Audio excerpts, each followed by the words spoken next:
minus 100. Roger, Atlas Control. This is 1134. Check for green.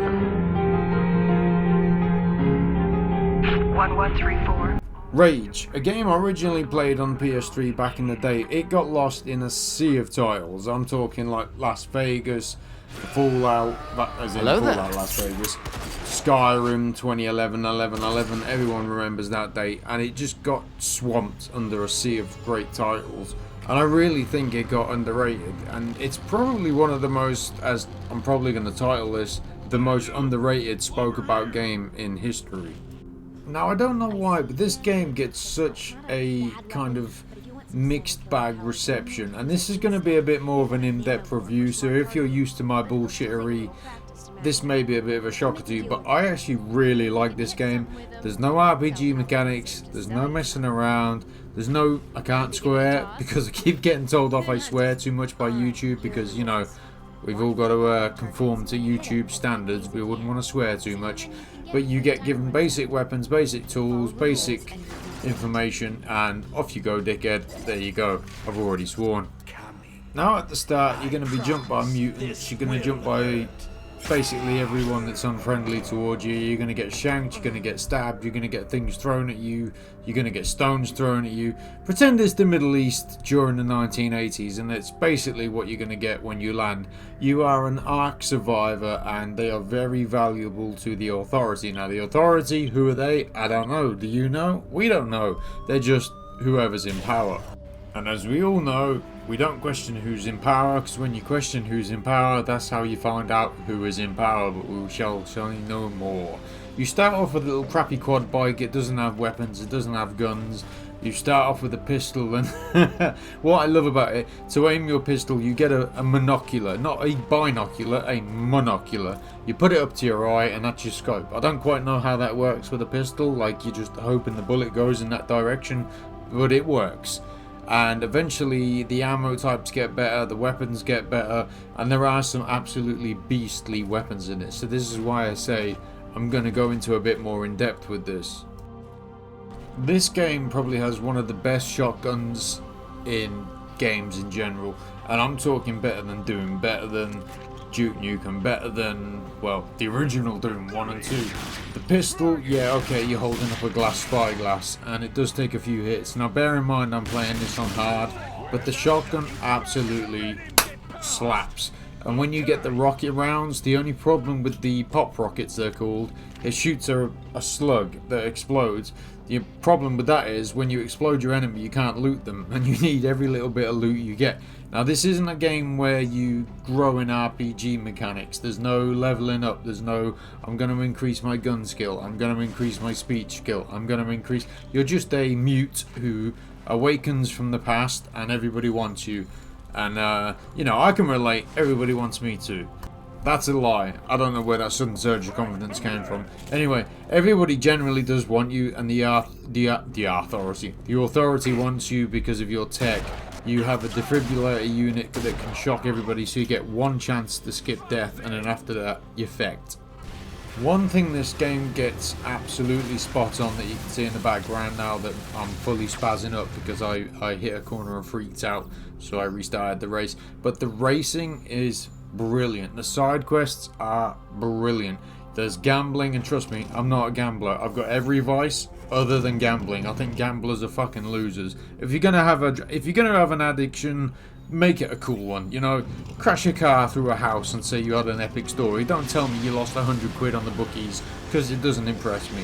But the side quests in this game are on point. The racing, the shooting, the gambling, the card game, the thing you see in Aliens where you bash the knife in between your fingers and you get it wrong. Oops, I've lost a finger.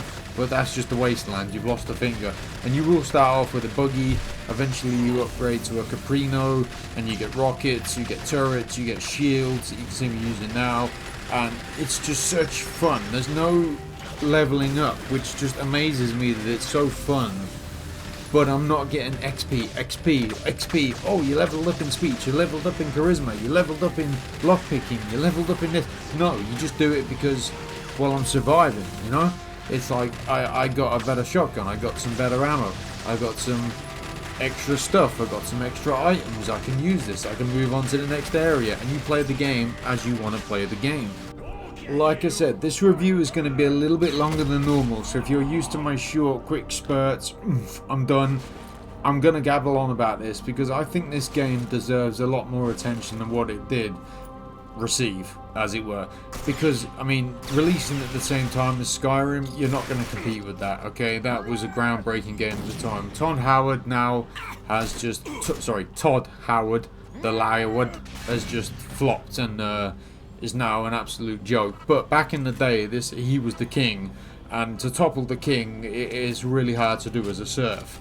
That's some really obscure references, but screw it, I'm going to keep it in. This game holds up so well, with no experience, with no leveling up. The way you level up is you get money, you do races, you upgrade your car, you upgrade your weapons, and you shoot bad guys in the face. I don't know what more you would want from a game, really. When it comes to classes, you get given 3, because as an Ark survivor, you're wanted by the authority, whoever the hell they are. I'll let you figure that out on your own. Now I picked, there's basically a wastelander, a good guy who's shooting and driving. I picked the fabricator. Now the fabricator is great at creating items. When you pick up scrap, it means my weapons do more damage, it means the spider bots do more damage, the turrets do more damage, the RC cars do more damage, like the RC cars from Call of Duty. It means basically anything you create you get more of, and it's better. What's not to like? Yeah, I may look like a bit of a paedophile with those goggles. I can't really help that because you don't get to pick the look, but it works. Trust me, Fabricator is the way to go. In some ways, this game was way ahead of its time. The shotgun slaps, the pistol slaps. You've got 4 types of ammo for pretty much every gun other than the assault rifle. You've just got basic rounds and then sort of hard-hitting, I don't know, depleted uranium rounds or steel-tip rounds, whatever the hell you want to call it. I don't know. I'm not American. I can't even own a spoon in the UK, so you're going to have to enlighten me, Americans, even though I've been to Florida 5 times. Bang, bang. But the game's weapons are fantastic. Every gun is good. The only bad gun is the rocket launcher. It's shit. Don't ever use the rocket launcher. I used it against the boss. I used it against an enemy. I used it against a spastic, and the spastic won. That's not a good sign of a weapon. But just look at these environments. I mean, as you pan around, you just don't get world building like this anymore, and it's all interactive, it's all drivable, well, apart from the semi-dungeon areas you enter, but it's just fantastic. I'm gonna leave it here before I drag it on too much, because people just don't watch past the first couple of minutes. I get it, I don't have an interesting voice, a sparkling personality, it's why the women love me, what can I say? But Tom Hardy would be proud of this vehicle that you're looking at right now. I mean, even a shotgun can't pop its tyres, but Rage 2011, give it a go, give it a try. If you see it on sale on Steam for £2, give it a try. Think of it as a back alley hooker for a £5. Yeah, you may risk something, but it's worth a shot.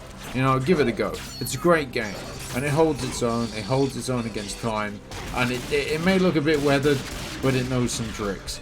Give it a go. Rage 2011. Thanks for watching, thanks for listening, and I did put a bit of effort into this, so I'm gonna guess no one's gonna watch it. See ya!